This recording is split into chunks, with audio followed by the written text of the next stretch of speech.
Hello friends, ನನ್ನ ಪರಿವಾರಕ್ಕೆ ನಿಮಗೆಲ್ಲರಿಗೂ ಸ್ವಾಗತ. ತುಂಬ ದಿನದ ನಂತರ ಪುನಃ ವಿಡಿಯೋವನ್ನು ನಿಮಗೆ ಹಾಕ್ತಾ ಇದ್ದೇನೆ. ನನಗೆ ಹಲವಾರು ಪ್ರೋಗ್ರಾಮ್ಗಳನ್ನು ಕೊಡಲಿಕ್ಕೆ ಇತ್ತು. ಅದಕ್ಕಾಗಿ ನಮಗೆ ಪ್ರಾಕ್ಟೀಸಿಗೆ ಸಮಯ ಸಾಲ್ತಿರಲಿಲ್ಲ. ಹಾಗಾಗಿ ನಿಮ್ಮ ಜೊತೆಗೆ ನಾನು ಕೆಲವೊಂದು ವಿಡಿಯೋವನ್ನು ಶೇರ್ ಮಾಡಬೇಕಿತ್ತು, ಮಾಡಲಿಕ್ಕಾಗಲಿಲ್ಲ. ಅದರ ನಂತರ ನನಗೆ ಸ್ವಲ್ಪ ಹುಷಾರಿಲ್ಲದಾಗಾಯಿತು, ಆರಾಮ ಕೆಟ್ಟೋಯಿತು. ಈಗಲೂ ಅಷ್ಟೇ ಮೂಗಿನಲ್ಲಿ ಮಾತನಾಡುವಂತಹ ಒಂದು ಪ್ರಸಂಗ ಬರ್ತಾಯಿದೆ. ಆದ್ರೂ ನಿಮ್ಮ ಜೊತೆಗೆ ಮಾತನಾಡುವ ಅಂತ ಹೇಳ್ಕೊಂಡು ಮಾತಾಡ್ತಾ ಇದ್ದೇನೆ. ಇವತ್ತಿನ ವಿಡಿಯೋದಲ್ಲಿ ನೀವು ಆಳ್ವಾಸ್ ವಿರಾಸತ್ 2024ರ ವಸ್ತು ಪ್ರದರ್ಶನ ಮತ್ತು ಮಾರಾಟ ಹಾಗೆ ಕೃಷಿ ಮೇಳ ಇದರ ಬಗ್ಗೆ ಇಲ್ಲಿ ಮಾಹಿತಿಯನ್ನು ಒದಗಿಸ್ತಾ ಇದ್ದೇನೆ. ವಿಡಿಯೋ ಪ್ರಾರಂಭವಾಗಬೇಕಾದ್ರೆ ಎರಡು ಸೈಡಿಗೆ ನೀವು ಗೊಂಬೆಗಳ ಡೆಕೋರೇಷನನ್ನು ಕಾಣಿದ್ದೀರಿ. ಹಾಗೆ ಈಗ ಹೋಗ್ತಾ ಇರಬೇಕಾದ್ರೆ ಇಡೀ ಎಷ್ಟು ಏರಿಯಾ ಇದೆ ಅಲ್ವಾ, ಅಲ್ಲಿ ಪೂರ್ತಿಯಾಗಿ ಅವರು ಡೆಕೋರೇಷನ್ ಮಾಡಿದರು. ಸೊ ಇಲ್ಲಿ ನೀವು ಮುಂದೆ ಕಾಣ್ತಾ ಇರೋದು ಆನೆಗಳ ಮುಖವಾಡದ ಡೆಕೋರೇಷನ್. ಹಾಗೆ ನಾವು ಕೆಳಗೆ ಇಳಿತಾ ಇದ್ದ ಹಾಗೆ ನಮಗೆ ಮುಂದೆ ಸ್ಟೇಜನ್ನು ಸಹ, ವಿರಾಸತ್ ಸ್ಟೇಜನ್ನು ಸಹ ನಾವು ದೂರದಲ್ಲಿ ವೀಕ್ಷಣೆ ಮಾಡ್ಬೋದಾಗಿದೆ ಲೆಫ್ಟ್ ಸೈಡಿಗೆ. ಸೊ ಯಾವುದೇ ಕಾರ್ಯಕ್ರಮ ಆಗಲಿ, ಇವರದ್ದು ಇಡೀ ಕ್ಯಾಂಪಸ್ ಒಳಗಡೆ ಈ ಥರ ಡೆಕೋರೇಷನನ್ನು ನಾವು ಕಾಣ್ಬೋದು. ಹಾಗೆ ನ್ಯಾಚುರಲ್ ಆಗಿ ಗಿಡಗಳನ್ನು ನೆಟ್ಟು ಇನ್ನೂ ಅದ್ಭುತವಾಗಿ ಕಾಣುವಂತೆ ಅವರು ಮಾಡುವಂಥದ್ದು ಮಾಮೂಲಿಯಾಗಿದೆ. ಇಲ್ಲಿ ನೋಡಿ ನೀವು ಕಾಣ್ತಾ ಇದ್ದೀರಿ ಈ ಸ್ಟೇಜ್. ಸೊ ಮೊನ್ನೆ ಇನಾಗ್ರೇಷನ್ಗೆ ತಂದಂತಹ ಗೊಂಬೆಗಳನ್ನು ಈ ರೀತಿಯಲ್ಲಿ ಇಟ್ಟಿದ್ದಾರೆ. ಹಾಗೆ ನಾವೀಗ ಕೃಷಿ ಮೇಳಕ್ಕೆ ಬಂದಿದ್ದೇವೆ. ಕೃಷಿ ಮೇಳದಲ್ಲಿ ಗೊಂಡೆಗಳು ಸಿಕ್ಕಾಪಟ್ಟೆ ಇತ್ತು. ತುಂಬ ಚೆಂದ ನೋಡಲಿಕ್ಕೆ ಸಹ, ಹಸಿರುಮಯ ವಾತಾವರಣ. ಎಷ್ಟು ಬಿಸಿಲಿತ್ತು ಅಂತ ಹೇಳಿದರೆ ಅಂತಹ ವಾತಾವರಣದಲ್ಲೂ ಸಹ ಇಂಥ ಫಲವಸ್ತುಗಳು ಹಾಗೆ ತರಕಾರಿಗಳು ಸಹ ಬೆಳೆದು ಇಟ್ಟಿದ್ದರು. ತುಂಬ ನೋಡಲಿಕ್ಕೆ ತುಂಬ ಚೆನ್ನಾಗಿತ್ತು. ಒಂದೊಂದು ತರಕಾರಿಗಳನ್ನು ನೋಡಿದರೆ ತುಂಬ ಖುಷಿ ಕೊಡ್ತದೆ. ಹಾಗೆ ಅಂತಹ ತರಕಾರಿಗಳು ನಮಗೆ ಸಿಗ್ತಾ ಇಲ್ವಲ್ಲ ಅಂತಲೂ ಬೇಜಾರಾಗುತ್ತೆ. ಇಲ್ಲಿ ಸಾಧಾರಣವಾಗಿ ಎಲ್ಲ ರೀತಿಯ ತರಕಾರಿಗಳು ಇದ್ದು, ಬೆಂಡೆಗಳನ್ನು ಈಗ ನೀವು ಕಾಣ್ತಾ ಇದ್ದೀರಿ. ಹಸಿರು ಬೆಂಡೆ ಹಾಗೆ ಕೆಂಪು ಬಣ್ಣದ ಬೆಂಡೆಗಳು ಸಹ ಅಲ್ಲಿ ಇದ್ದವು. ಅದೇ ರೀತಿಯಲ್ಲಿ ಪಾಲಕ್ ಸೊಪ್ಪುಗಳು, ವೆರೈಟಿ ಸೊಪ್ಪುಗಳು ಸಹ ಅಲ್ಲಿ ನೆಟ್ಟಿದ್ರು. ಕೆಲವೊಂದು ತರಕಾರಿಗಳನ್ನು ಚಟ್ಟಿಯಲ್ಲಿ ಬೆಳೆಸಿದ್ರು, ಹೆಚ್ಚಿನದನ್ನು ಅಲ್ಲಿ ನೆಲಕ್ಕೆ ಹಾಕ್ಕೊಂಡು ಬೆಳೆಸಿದ್ರು.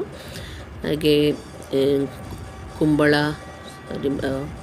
ಬದನೆ, ಮೆಣಸು ಈ ಥರದ್ದೆಲ್ಲನೂ ನೆಟ್ಕೊಂಡಿಟ್ಟಿದ್ರು. ಬಟ್ ನೋಡಲಿಕ್ಕೆ ತುಂಬ ಅದ್ಭುತವಾಗಿತ್ತು. ವಿದೇಶದಲ್ಲಿ ತರಕಾರಿಗಳನ್ನು ತಿನ್ನೋದು ಜಾಸ್ತಿ, ಅದೇ ರೀತಿಯಲ್ಲಿ ಸೊಪ್ಪುಗಳನ್ನು ಸಹ ಜಾಸ್ತಿ ತಿಂತಾಯಿದ್ರು. ಅದಕ್ಕೆ ಬೇಸಿಲ್ ಅಂತ ಕರೀತಾರಲ್ಲ, ಸೊ ಅಂತಹ ಸೊಪ್ಪುಗಳನ್ನು ಸಹ ಇಲ್ಲಿ ಬೆಳೆಸಿದ್ದು ವಿಶೇಷ ಅಂತ ಹೇಳಿ ಅನಿಸಿತ್ತು. ಪ್ರತಿಯೊಂದು ಗಿಡಗಳನ್ನು ಗಮನಿಸಿದರೆ ಇಲ್ಲಿ ಒಂದು ಲೈನಲ್ಲಿ ಅವರಿಟ್ಟಂತಹ ರೀತಿ, ಹಾಗೆ ಅದನ್ನು ಡಿಸ್ಪ್ಲೇ ಮಾಡಿದಂತಹ ರೀತಿ ತುಂಬ ಚೆನ್ನಾಗಿತ್ತು. ಅದೇ ರೀತಿಯಲ್ಲಿ ಹಕ್ಕಿಗಳಿಗೆ ಕುಡಿಲಿಕ್ಕೆ ನೀರು ಸಹ ಒಂದು ಕಡೆ ಇಟ್ಟಿದ್ದ ಹಾಗಿತ್ತು. ಯಾವುದೇ ಇದನ್ನು ನೋಡ್ಲಿಕ್ಕೆ ಹೋದ್ರು, ಯಾವ ಸೈಡು ನೋಡ್ಲಿಕ್ಕೆ ಹೋದ್ರೂ ಗೊಂಡೆಗಳು ಮಾತ್ರ ಅದ್ಭುತ. ಅಂದರೆ ಅದು ಒಂದು ರೀತಿಯಲ್ಲಿ ಕಾಂಪೌಂಡ್ ಫೆನ್ಸಿಂಗ್ ಹಾಕಿದ ಹಾಗೆ, ಅದರ ಒಳಗೆ ದಾಟಿ ಹೋಗದ ಹಾಗೆ ಅಲ್ಲಿ ವಯರ್ ಕಟ್ಟಿಬಿಟ್ಟು ಚೆಂದ ಮಾಡಿ ಡೆಕೋರೇಷನ್ ಮಾಡಿದರು ಮಾತ್ರ ಅದರಿಂದ. ಹಾಗೆ ಇಲ್ಲಿ ನಾವು ಕೆಂಪು ಹರಿವೆಯನ್ನು ಉಪಯೋಗಿಸ್ತೇವಲ್ಲ, ಅದು ಸಮೇತ ಪಾಲಕ್ ಮತ್ತು ಹಸಿರು ಹರಿವೆ ಅದು ಸಹ ಇತ್ತು. ಹಾಗಲಕಾಯನ್ನು ಕಾಣ್ತೇವೆ ನಾವಿಲ್ಲಿ.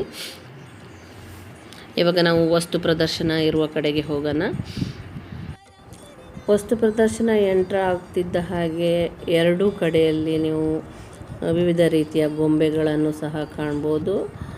ಅದೇ ರೀತಿಯಲ್ಲಿ ಭಾರತಾಂಬೆ ಚಿತ್ರಣವನ್ನು ನೋಡ್ಬೋದು. ಜೊತೆಗೆ ಶಿವನ ಮೂರ್ತಿಗಳನ್ನು ಕಾಣ್ಬೋದು. ಅದರ ಜೊತೆಗೆ ಅದರ ಹಿಂದುಗಡೆ ಸಹ ಗಿಡಗಳನ್ನು ನೆಟ್ಟದು, ಚಟ್ಟಿಯಲ್ಲಿ ಇಟ್ಟದು ನಿಮಗೆ ಇಲ್ಲಿ ಗಮನಿಸ್ಬೋದು. ಇಡೀ ಏರಿಯಾ ನೋಡಿದರೆ ಸಾಧಾರಣ ಹಸಿರುಮಯವಾಗಿತ್ತು. ಹಾಗೆ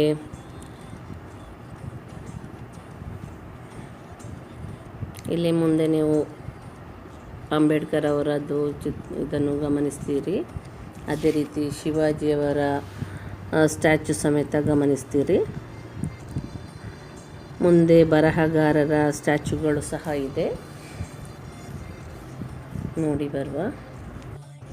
ಆಳ್ವಾಸ್ ಮೂಡುಬಿದ್ರೆಯಲ್ಲಿ ಮಾಡತಕ್ಕಂತಹ ಪ್ರೋಗ್ರಾಮ್ಗಳು ತುಂಬ ಅದ್ಭುತ ಆಗಿದೆ. ನಾನು ಇವಾಗಲ್ಲ, ಸುಮಾರು 10 ವರ್ಷದ ಹಿಂದಿನಿಂದನೂ ನಾನು ನೋಡ್ಕೊಂಡು ಇದ್ದೆ ವಿರಾಸತ್ತನ್ನು.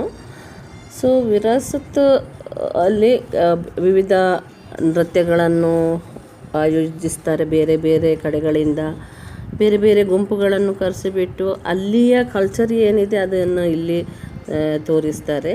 ಬಟ್ ನಾನಿಲ್ಲಿ ನಿಮಗೆ ವಿರಾಸತ್ ಪ್ರೋಗ್ರಾಮನ್ನು ನೋಡಲಿಕ್ಕೆ ಕರ್ಕೊಂಡು ಹೋಗ್ತಾ ಇಲ್ಲ, ಜಸ್ಟ್ ಎಕ್ಸಿಬಿಷನನ್ನು ಮಾತ್ರ ನಾನು ಇಲ್ಲಿ ನಿಮ್ಮ ಗಮನಕ್ಕೆ ತರ್ತಾ ಇದ್ದೇನೆ. ಯಾಕಂದರೆ ನೆಕ್ಸ್ಟ್ ಪ್ರತಿ ವರ್ಷವೂ ಇದು ನಡೀತದೆ ಅಲ್ಲಿ. ಹಾಗಾಗಿ ಈ ವರ್ಷ ಅಲ್ಲದೆ ನೆಕ್ಸ್ಟ್ ಇದ್ದಾಗ ನೀವು ಅಲ್ಲಿ ಹೋಗಿಬಿಟ್ಟು ನೋಡ್ಬೋದು. ಅಂಥ ಒಂದು ಅದ್ಭುತವಾದಂತಹ ಒಂದು ಕಾರ್ಯಕ್ರಮ ಅವರದ್ದಾಗಿದೆ. ಇಲ್ಲಿ ಒಳಗಡೆ ಸ್ವಿಮ್ಮಿಂಗ್ ಪೂಲ್ ಇದೆ. ಸೊ ವಿದ್ಯಾರ್ಥಿಗಳಿಗೆ ಅನುವು ಮಾಡಿಕೊಟ್ಟಂತಹ ಒಂದು ಸಂಸ್ಥೆಯಲ್ಲಿ ಸ್ವಿಮ್ಮಿಂಗ್ ಪೂಲು ಒಂದಾಗಿದೆ. ತುಂಬ ಕ್ಲೀನಾಗಿ ಚೆನ್ನಾಗಿತ್ತಿದು. ಡಾಕ್ಟರ್ ಮೋಹನ್ ಆಳ್ವಾರ್ ಅವರ ವಿದ್ಯಾರ್ಥಿಗಳ ಅವರ ಎಜುಕೇಷನ್ನ ಪರಿಕಲ್ಪನೆ ತುಂಬ ಅದ್ಭುತವಾಗಿದೆ. ಅದು ಎಷ್ಟು ಹೇಳಿದರೂ ಮುಗಿಯುವುದೇ ಇಲ್ಲ. ಸೊ ಇಲ್ಲಿ ನೀವು ಕಾಣ್ತಾ ಇರೋದು ಹೂವಿನಲ್ಲಿ ರಚನೆ ಮಾಡಿದಂತಹ ನವಿಲು, ನಮ್ಮ ರಾಷ್ಟ್ರ ಪಕ್ಷಿ. ಅದೇ ರೀತಿಯಲ್ಲಿ ಬೇರೆ ಬೇರೆ ರೀತಿಯಲ್ಲಿ ಇದನ್ನು ಹೂಗಳನ್ನು ಅಲಂಕರಿಸಿರ್ತಾರೆ. ದಕ್ಷಿಣ ಕನ್ನಡ ಅಂತ ಹೇಳಿದ ಮೇಲೆ ಯಕ್ಷಗಾನವನ್ನು ಮರೀಲಿಕ್ಕೆ ಸಾಧ್ಯವಾ? ಅದರ ಮೂರ್ತಿಗಳು ಸಹ ಇತ್ತು. ಇವಾಗ ನಾವು ವಸ್ತು ಪ್ರದರ್ಶನದ ಕೌಂಟರನ್ನು ನೋಡಿ ಬರುವ. ವೆರೈಟಿ ಆರ್ಟ್ಸ್ ಎಲ್ಲ ಇತ್ತು. ಇಲ್ಲಿ ಕಲ್ಲಿನಿಂದ ಕೆತ್ತನೆ ಮಾಡಿದಂತಹ ಮೂರ್ತಿಗಳು, ಹಾಗೆ ಪೇಂಟಿಂಗ್ ಸಮೇತ ಇಲ್ಲಿ ಕಾಣ್ಬೋದು.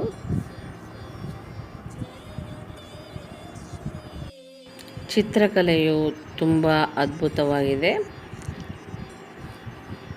ಹಾಗೆ ಇಲ್ಲಿನೂ ಸ್ವಲ್ಪ ಚಿತ್ರಕಲೆಗಳು ನೀವು ಕಾಣ್ಬೋದು. ಇದು ನೂಲಿನಿಂದ ತಯಾರು ಮಾಡಿದಂತಹ ಕೈಯಲ್ಲೇ ತಯಾರು ಮಾಡಿದಂತಹ ವಸ್ತುಗಳು. ಇದು ತುಂಬ ಚೆಂದ ಇದೆ ಇದು. ಹಾಗೆ ಬ್ಯಾಗುಗಳು, ಮರದ ಗೊಂಬೆಗಳನ್ನು ಇಲ್ಲಿ ನೀವು ಗಮನಿಸ್ಬೋದು. ಸಾಲು ಮರ ತಿಮ್ಮಕ್ಕ ಇವರನ್ನು ಇಲ್ಲಿ ನೀವು ಕಾಣ್ಬೋದು.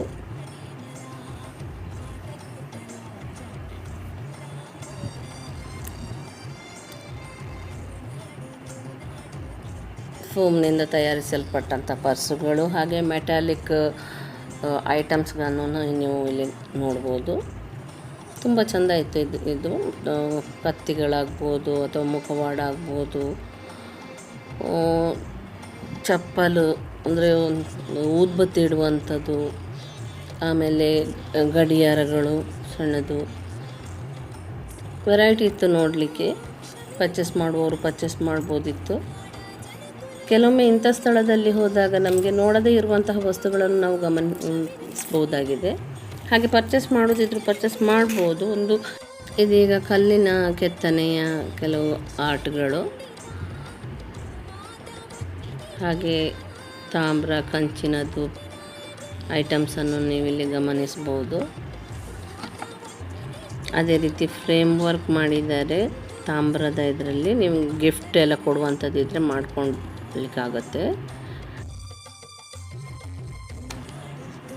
ದುರ್ಗೆಯನ್ನು ಸಹ ಇಲ್ಲಿ ಕಾಣ್ಬೋದು. ಅದೇ ರೀತಿಯಲ್ಲಿ ಕರ್ನಾಟಕದ ವಿವಿಧ ರಾಜ್ಯದ ಸಾಂಪ್ರದಾಯಿಕ ಉಡುಗೆಯನ್ನು ತೊಟ್ಟಂತಹ ಸ್ಟ್ಯಾಚ್ಯುಗಳು ಇಲ್ಲಿ ನೀವು ಕಾಣ್ಬೋದು.